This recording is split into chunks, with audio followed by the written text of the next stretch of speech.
Orang kalau tidak sholat subuh, ya, maka dia lepas dari naungan Allah. Dan dia kalau tidak sholat asar, meninggalkannya, maka hancur seluruh amal yang pernah dia lakukan.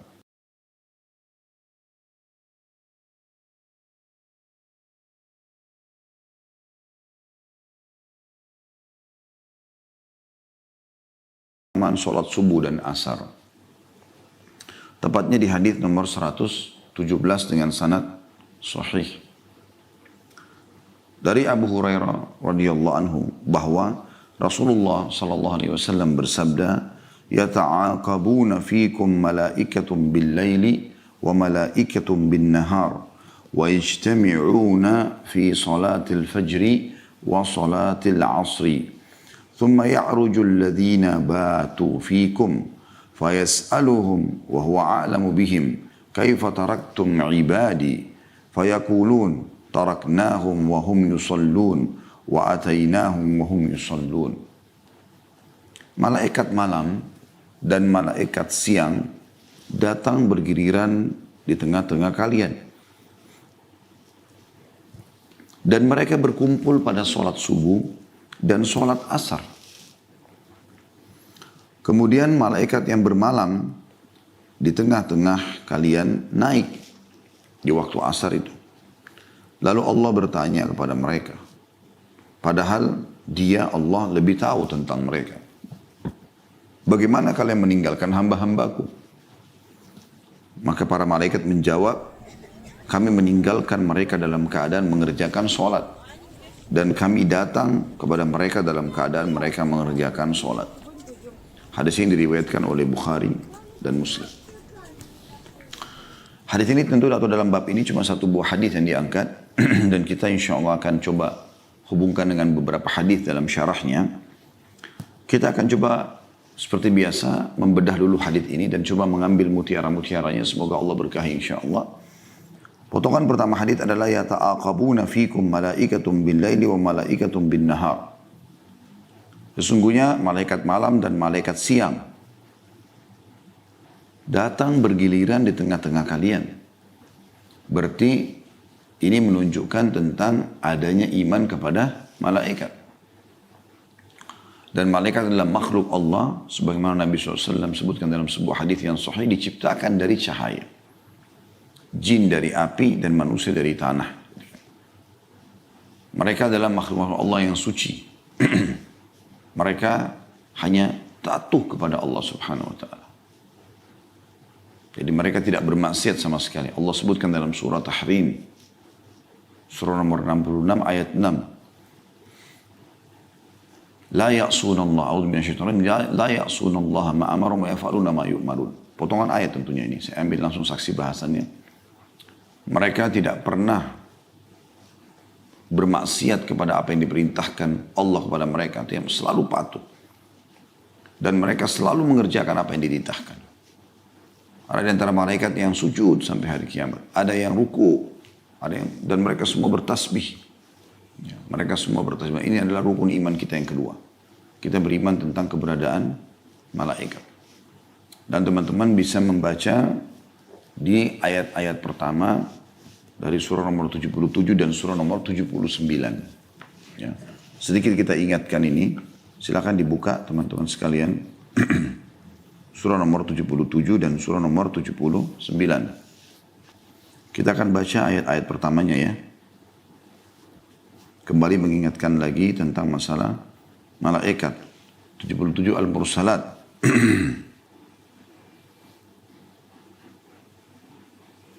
A'udzu billahi minasyaitonir rajim. Bismillahirrahmanirrahim. Wal mursalati 'urfa. Dan malaikat-malaikat yang diutus untuk membawa kebaikan. Jadi mereka punya tugas macam-macam. Membawa kebaikan, membawa berita gembira. Ya. Dan membawa kebaikan di sini adalah semua rezeki. Mereka membagikan juga bisa bermakna itu. Yang kedua, fal 'asifati asfa. Dan malaikat-malaikat yang terbang dengan kencangnya. Ya. Jadi mereka memang Allah berikan sayap. Sehingga mereka terbang. Dan Allah gambarkan itu sangat kencang. Yang ketiga, wan nashirati nashra. Dan malaikat-malaikat yang menyebarkan rahmat Tuhan dengan seluas-luasnya. Ya. Jadi di ayat kedua ini, fal asifati asfa. Ini tadi ada hubungannya dengan bahasan kita juga ya. Bagaimana malaikat itu silih berganti. Yang berjaga sampai asar itu naik ke langit dan ketemu dengan Allah Subhanahu wa taala. Kemudian ada malaikat yang datang sebelum mereka ganti giliran, ketemu di waktu itu. Yang datang pas waktu asar, orang-orang lagi pada sholat, ya. Kemudian yang berjaga sampai asar dari malamnya itu akan naik ke langit melapor. Ini datang. Nanti ketemu lagi mereka di waktu sholat subuh, jadi subuh sama asar. Ya. Jadi subuh sampai asar, kemudian asar sampai subuh lagi. Ya. Yang satu datang melihat, menjaga, kemudian yang satu melaporkan kepada Allah Subhanahu wa taala, dan mereka bertemu dengan Allah Subhanahu wa taala, dan Allah mudahkan untuk melaporkan itu dengan sangat cepat karena mereka bisa terbang. Kemudian ayat 4-nya fal fariqati farqa, dan malaikat-malaikat yang membedakan antara hak dan batil dengan sejelas-jelasnya. Jadi artinya tidak bisa orang menipu malaikat. Anda bisa menipu manusia, bisa wajahnya senyum tapi hatinya gerutu misalnya, atau dia kelihatannya baik tapi ternyata dalam hatinya ada niat untuk melakukan satu keburukan atau kriminal atau kejahatan, maka malaikat tahu itu. Ayat 5-nya fal mulkiyati dzikra, dan malaikat-malaikat yang membawa wahyu. Ya. Kemudian selanjutnya kita pindah ke ayat atau surah 79. Ya. Surah An-Nazi'at. Di ayat-ayat pertamanya berbicara dengan malaikat juga. A'udzubillahi minasyaitonirrajim. Bismillahirrahmanirrahim. Wan nazi'ati gharqa. Dan malaikat-malaikat yang mencabut nyawa dengan keras. Ini tentu dalam surah Al-Anfal disebutkan tentang orang-orang kafir, ya, yang dicabut dengan keras oleh para malaikat. Kemudian yang kedua, wan nashitati nashta, dan malaikat-malaikat yang mencabut nyawa dengan lemah lembut orang-orang beriman. Sebagaimana Allah juga jelaskan dalam Al-Quran, ya. Kalau orang beriman akan meninggal dunia, maka para malaikat mengatakan, ya ayyatuhan nafsul mutmainnah, irji ila rabbiki radiyatan mardiyah. Hai orang-orang, hai jiwa orang-orang beriman, ya, jiwa yang tenang dengan keimanan, pulanglah kepada Tuhanmu, ya, yang dengan keridhaan atau diridhai dan penuh dengan ketenangan. Kemudian yang ayat 3-nya kita kembali tadi ke An-Nazi'at was-sabihati sabha, dan malaikat-malaikat yang turun dari langit dengan cepat. Nah ini tadi masuk dalamnya hadis ini juga bahasan kita. Naik turun ke langit melaporkan kepada Allah Subhanahu wa taala. Dan ini juga menandakan itu ada isbat kalau Allah Subhanahu wa taala ada di atas langit sana, ya. Kemudian yang keempat, fas-sabiqati sabqa, dan malaikat-malaikat yang mendahului dengan kencang. Lalu yang kelima, fal mudabbirati amra, dan malaikat-malaikat yang mengatur urusan dunia. Ya, jadi apapun sifatnya yang di dunia ini, maka para malaikat yang mengaturnya. Pergantian siang malam, itu tentu sesuai dengan perintah sang pencipta Allah. Kemudian populasi manusia, populasi jin, hewan-hewan, tumbuh-tumbuhan, dan seterusnya. Ya, semua itu. Jadi potongan pertama adalah adanya iman kepada malaikat. Ya. Kemudian bagaimana mereka bergilir dalam mengawasi manusia. Ya, mereka bertugas mengawasi manusia. Ini salah satu, ya, tugas yang Allah SWT bebankan kepada para malaikat. Mereka, walaupun Allah ala kulli syai'in qadir, Allah mampu mengerjakan apapun yang Allah inginkan, tapi Allah menciptakan makhluknya untuk diperintahkan mengerjakan apa yang dia inginkan. Kemudian mereka ini yang mengawasi manusia. Potongan keduanya di sini dikatakan wa yajtami'una fi salatil fajri wa salatil asri. Dan malaikat-malaikat yang menjaga ini saling bergiliran, mereka bertemu tepatnya di sholat subuh dan sholat asar. Makanya penulis menulis ini keutamaan sholat subuh dan asar. Karena di sholat subuh, malaikat yang sudah bertugas dari asar kemarin, itu akan naik melapor kepada Allah, dan yang akan berjaga dari subuh itu sampai asar, itu baru datang. Dan bersamaan, mereka datang bertepatan di waktu sholat. di waktu sholat ya. Sehingga malaikat yang naik ke langit melapor, Allah tanya, lagi apa hambaku? Maka mereka bilang lagi sholat. Ya, kami meninggalkan mereka lagi sholat. Dan pada saat ya, asar dia datang, malaikat yang ini mau pergi lagi, juga melaporkan hal yang sama. Nah di sini teman-teman sekalian, potongan kedua dari hadis dan mereka berkumpul pada sholat subuh dan sholat asar, berarti kedua sholat ini punya keutamaan khusus. Nanti kita akan bacakan insya Allah keutamaannya. Ya. Dan ulama menitik beratkan dari 5 waktu sholat, tentu ini khilaf antara ulama, banyak sekali pendapatnya. Tapi yang saya pernah baca, ya, sholat yang 5 ini yang paling afdal adalah sholat asar. Diambil daripada firman Allah Subhanahu wa taala, a'udzubillahi minasyaitonir rajim, hafidhu 'alas shalawati was shalatil wusta wa qumu lillahi qanitin. Jagalah salat-salat kalian ya, dan salat pertengahan. Nah, salat pertengahan, salatul wusta ini banyak pendapat di antara ulama, tapi yang saya pegangi adalah itu pertengahan antara salat yang pagi, subuh sama duhur, pertengahan antara sholat yang malam, maghrib dan isya, maka dia adalah asar. Juga ada hadis Nabi SAW yang mengkhususkan di sini sholat asar. Siapa yang ketinggalan sholat asar, maka seakan-akan dia punya dunia dan hilang semua dari dia.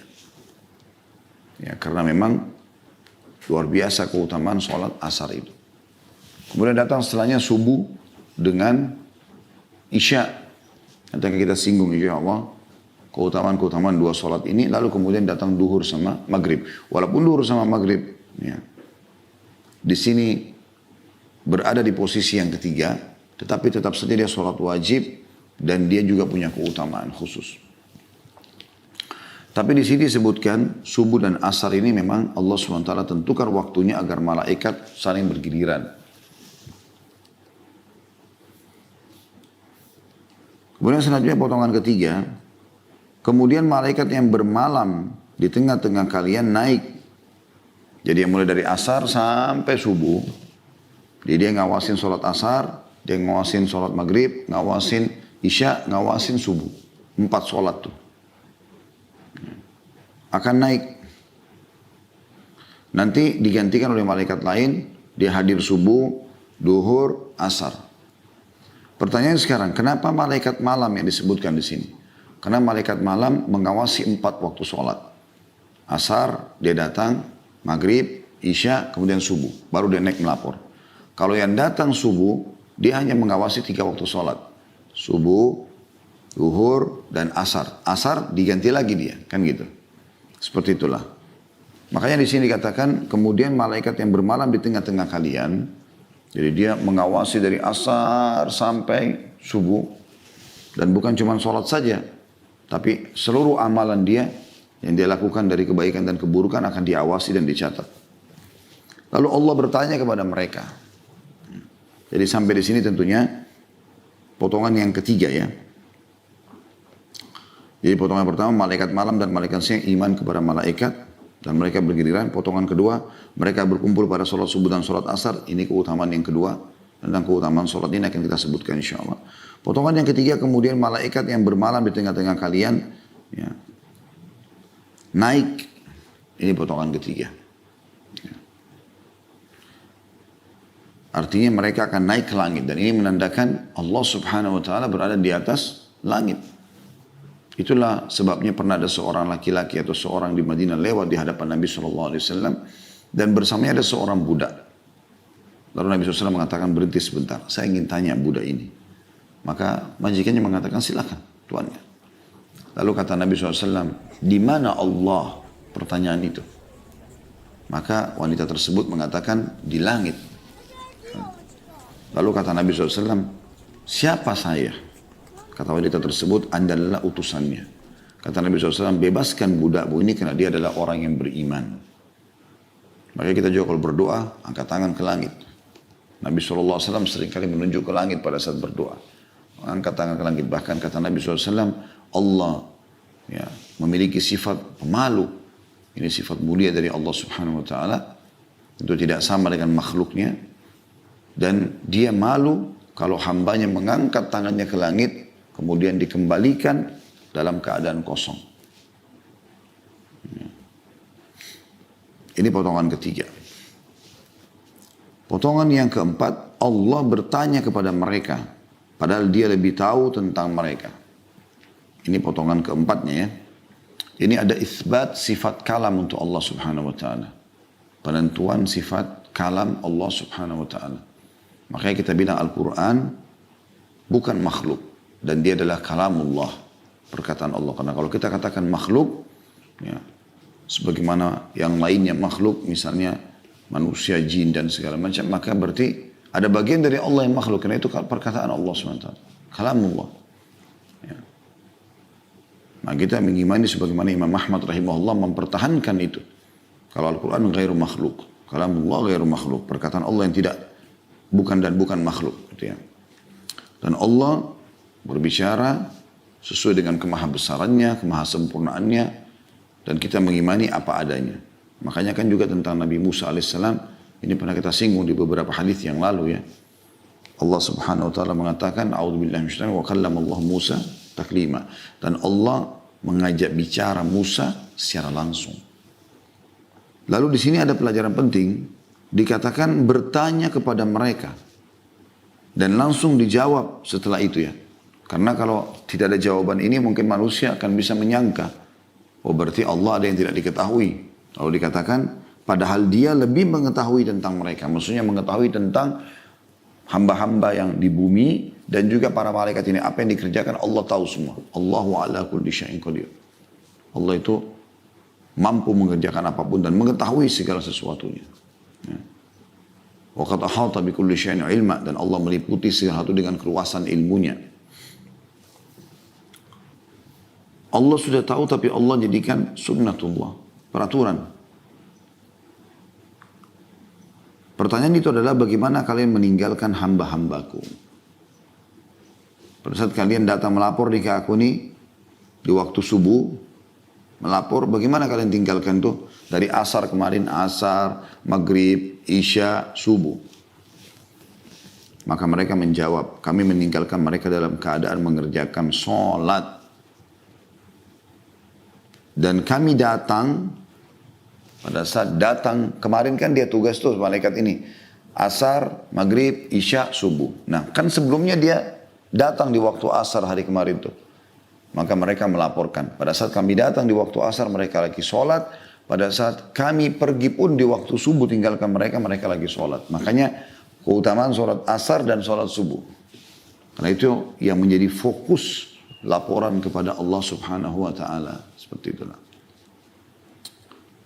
Dan ini teman-teman juga menandakan ada keutamaan khusus ya, bagi orang yang sholat di awal waktu. Dan cukup banyak hadis yang membicarakan tentang masalah awal waktu. Baik, kita lengkapkan bahasan kita di bab ini teman-teman sekalian dengan saya coba bacakan beberapa hadis yang ditulis oleh Imam Nawawi rahimahullah, disusun sebenarnya oleh Imam Nawawi. Hadis ini sudah ada di dalam bab keutamaan sholat subuh dan asar. Tepatnya itu di bab nomor 188 dari kitab Riyadhus Shalihin. Dan nomor hadisnya 1054. Bunyinya dari Abu Musa al-Asy'ari radhiyallahu anhu bahwa Rasulullah SAW bersabda, man shallal bardaini dakhalal jannah. Artinya, barang siapa yang melaksanakan sholat subuh dan asar, maka dia masuk surga. Hadis ini muttafaqun alaih atau riwayat Bukhari Muslim. Nah, berarti menandakan memang dua sholat ini difokuskan. Subuh dan asar atau asar dan subuh. Juga dalam hadis yang lain, ini ada jaminan surga bagi mereka. Hadis yang lain nomor 1055. Tentu kenapa di sini sebagian ulama ada yang memberikan gambaran kenapa subuh dan asar? Karena umumnya di dua waktu ini manusia umumnya beristirahat. Di waktu subuh itu mereka tidur malam. Di waktu siang ada disilakan atau ada dikenal dengan kailula, istirahat siang.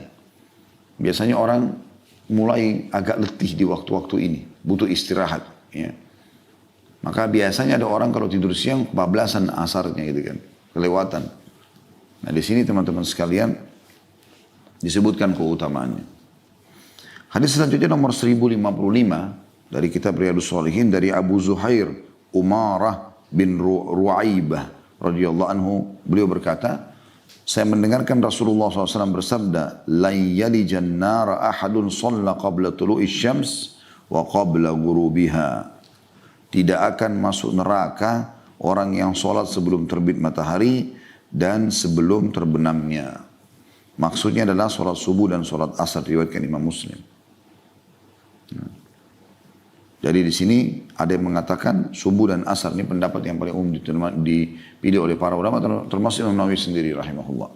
Dan juga bisa bermakna tidak akan masuk neraka orang yang sholat sebelum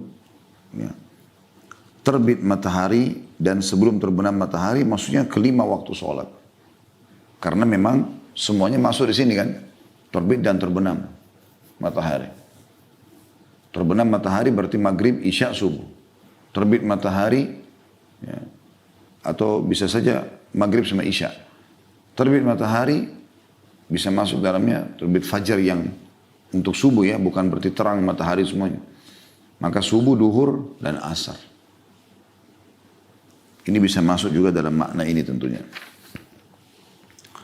Juga dalam hadis diriwayatkan atau diangkat juga oleh Imam Nawawi nomor 1056 selanjutnya. Dari Jundub bin Sufyan radhiyallahu anhu, beliau berkata, Rasulullah SAW bersabda, "Man shalla subha fahuwa fi dhimmatillah. Fanzur ya ibna Adam, la yatrubannaka Allahu min dhimmatihi bi syai'." Barang siapa yang melaksanakan salat subuh, maka dia berada dalam lindungan Allah. Ya. Maka perhatikanlah wahai anak Adam, jangan sampai Allah menuntutmu sedikit pun karena perlindungannya. Diriwayatkan oleh Imam Muslim. Artinya hati-hati, jaga. Jangan sampai kalian luput sholat subuh.